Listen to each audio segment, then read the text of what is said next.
నమస్తే, welcome to Telugu popular TV. ప్రస్తుతం మనతో పాటు ఉన్నారు ప్రముఖ సైకాలజిస్ట్ డాక్టర్ విజయ్ భాస్కర్ గారు. నమస్తే అండి. నమస్తే అండి. ఎలా ఉన్నారు? బాగున్నాను. మీరు ఎలా ఉన్నారు? ఐఎమ్ గుడ్ అండి, థ్యాంక్ యూ. విజయ్ గారు, సాధారణంగా మన సొసైటీలో ఏం జరుగుతుంది అనేవి గుర్తు చేసుకోవడానికి కూడా, లేకపోతే ఒకసారి వాటి గురించి ఆలోచించాలి అన్న భయంకరమైన పరిస్థితుల్లో ఉన్నాం ప్రస్తుత సొసైటీలో, రైట్? ఎందుకంటే ఎక్కడో చోట, ఎక్కడో దగ్గర అమ్మాయిలు బలవుతూనే ఉన్నారు. అది రాష్ట్రం కాదు, ప్రాంతం కాదు, దేశం కాదు అనుకుంటే, మనం అనుకున్నప్పుడు, రైట్? ముఖ్యంగా మనం వెస్ట్ బెంగాల్ ఇన్సిడెంట్ గురించి మాట్లాడుకుంటే అతి క్రూరంగా, అతి భయంకరంగా ఆమెను రేప్ చేసి చంపేశారు. ఓకే, ఫస్ట్ ఆఫ్ ఆల్ దీనికి కారణాలు ఏమంటారు? అంటే ప్లేస్తో సంబంధం ఉండట్లేదు, ఏజ్తో సంబంధం ఉండట్లేదు. ఇది కాస్త ఆలోచించాల్సిన విషయమే. ఎందువల్ల, రీజన్స్ ఏమంటారు? అండి, ఇప్పుడు దీని గురించి క్వశ్చన్ చేయాలంటే ఒక్క పాయింట్లో మనం చెప్పలేము. సో మనం 2012 నిర్భయ కేసు జరిగింది మనకి 2012 సుమారుగా. అప్పుడు తీసుకొచ్చిన తర్వాత కొన్ని చట్టాల్లో మార్పు తీసుకొచ్చారు. తర్వాత హైదరాబాద్లో జరిగింది, ఢిల్లీలో జరిగింది, భోపాల్లో జరిగింది. ఇలా చెప్పుకుంటూ వెళ్తే ఎన్సిబిఆర్ గైడ్లైన్స్ ప్రకారం ప్రతి 1 అవర్కి సుమారుగా 4 రేప్ అటెంప్ట్స్ అనేవి జరుగుతున్నాయి. అది ఎవరో బయట నుంచి వచ్చి చేసిన వాళ్ళు కాదు. సో దీని గురించి చెప్పాలంటే చాలా కారణాలు ఉన్నాయి. దానికన్నా ముందు చెప్తే మనిషికి 3 రకాల భయాలు ఉన్నాయంటే అండి. మనిషికి 3 రకాల జనరల్గా భయాలు ఉంటాయంట, సొసైటీ ఆస్పెక్ట్లో చూసుకుంటే మొత్తం ఓవరాల్గా. ఒకటి ఏంటంటే ఫియర్ ఆఫ్ న్యాచురల్ కెలామిటీస్.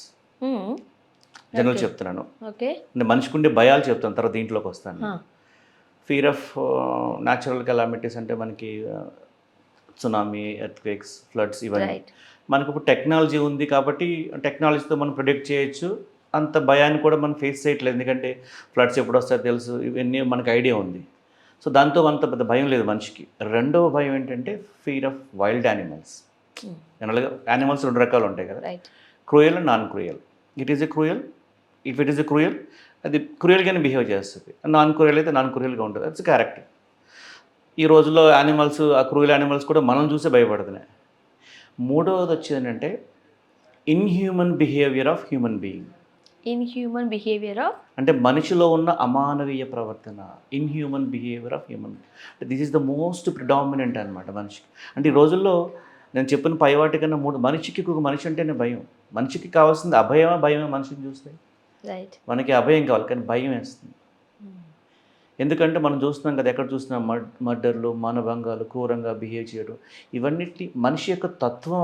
అది ఇప్పుడు యానిమల్ అనుకోండి, one animal kills another animal only for survival, not for time pass. ఇప్పుడు అది క్రూయల్ యానిమల్ అయితే కనుక క్రూయల్ నేచర్ కాబట్టి దాని సర్వైవల్ కోసం ఒక యానిమల్స్ అయితే సర్వైవల్ కోసం చంపుతారు, లేదంటే తనను తాను రక్షించుకోవడానికి స్వీయ రక్షణలో భాగంగా చంపడం జరుగుతుంది, రైట్? మనం చెప్తుంటది, అవి మనం సైలెంట్ కూడా అవి మనం ఏం చేయవు, పక్క నుంచి వెళ్ళిపోతాయి.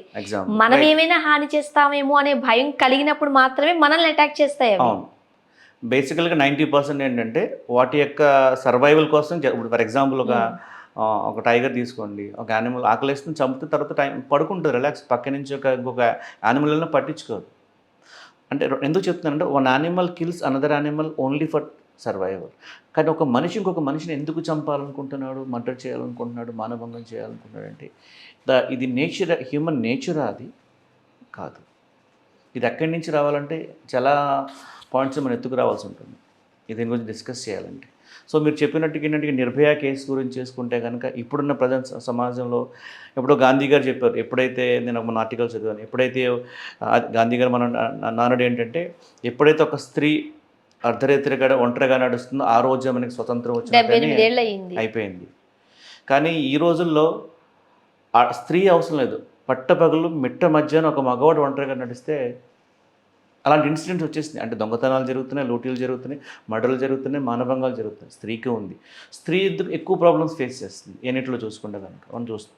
సో ఈ నిర్భయ కేసు తీసుకుంటే కనుక చాలా ఫ్యాక్టర్స్ మనం కన్సిడర్ చేయాల్సి ఉంటుంది. మీ పాయింట్కి ఇప్పుడు నేను వస్తున్నాను.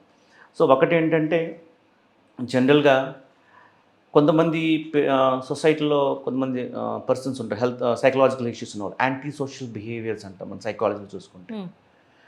జనాల మీద ఎంపతి ఉండదన్నమాట. వాళ్ళు అలా తయారవడానికి చాలా కారణాలు ఉండొచ్చు, ఒక పాయింట్ చెప్పలేం. కానీ ఒక వ్యక్తి అలాగా, ఫర్ ఎగ్జాంపుల్ కొన్ని ఇన్సిడెంట్స్ ఉంటాయి, లవ్ చేయలేదని చెప్పేసి లవ్ మీద ఒక హేట్ టైప్ ఆఫ్ బిహేవియర్ చేసుకుని ఎవరు లవ్ చేసినా వాళ్ళతో క్రూయల్గా బిహేవ్ చేయడం, వాళ్ళ మీద యాసిడ్లు తయారు చేయడం. అంటే ఒకటి కారణం ఏంటంటే యాంటీ సోషల్ బిహేవియర్స్ డెవలప్ అవ్వడం వల్ల వాళ్ళు ఏంటంటే వాళ్ళ బిహేవియర్స్ అన్నీ కూడా ఆ విధంగానే ఉంటాయి.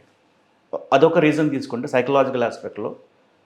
రెండవది ఏంటంటే ఇప్పుడు మనం చూస్తున్నాం సబ్స్టాన్స్ అబ్యూస్, అంటే మనం ఎక్కడ చూస్తున్న ఆల్కహాల్ కానీ డ్రగ్ అడిక్షన్ అయిపోయి ఆ కాన్షియస్లో లేకపోవడం వల్ల దానికి ఒక కారణాలు తీసుకోవచ్చు.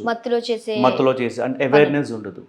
రెండవది పియర్ గ్రూప్ ఇన్ఫ్లుయెన్స్, వాడికి ఆ ఇంటెన్షన్ ఉండదు, అందులో ఎవరో ఒకరు ఉంటారు, వాళ్ళు ఇన్ఫ్లుయెన్స్ చేయడం, వాళ్ళు ప్రేరేపించడం వల్ల కూడా ఇప్పుడు ఈ గ్రూప్ అటెంప్ట్ చేసే వాళ్ళు అందరూ ఆ థాట్లో ఉండరు, ఎవరో ఒకళ్ళు ఆ ఇన్సిడెంట్ని అడ్వాంటేజ్ తీసుకుని చేసిన వాళ్ళు.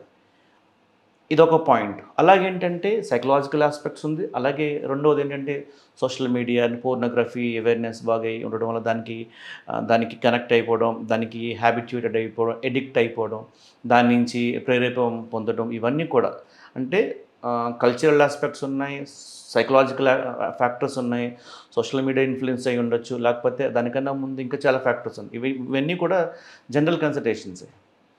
సో ఒక స్త్రీని మనం ఎందుకు అలా బిహేవ్ చేస్తున్నాడు దాని గురించి మాట్లాడాలంటే ఇలాంటి కారణాలు చాలా చెప్పుకుంటూ